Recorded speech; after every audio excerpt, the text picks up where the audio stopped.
Teiknilýsing er þegar ég skrifa niður skref fyrir skref hvernig ég teikna teikningu. Ef ég ætlaði til dæmis að teikna þríhyrning, þá myndi ég byrja á að gera strek, er það ekki? Og þá skrifa ég teikna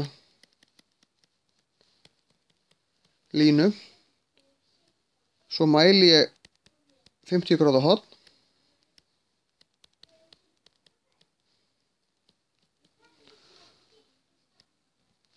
og tengi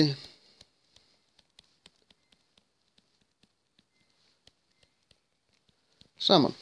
Þetta væri í raun gríðarlega einföld teiknilýsing.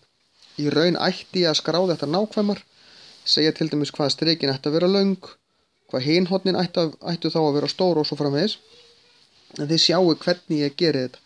Þetta er bara spurning um hvað maður er að gera flókna teikningu og hvað maður velur að lýsa henni nákvæmlega.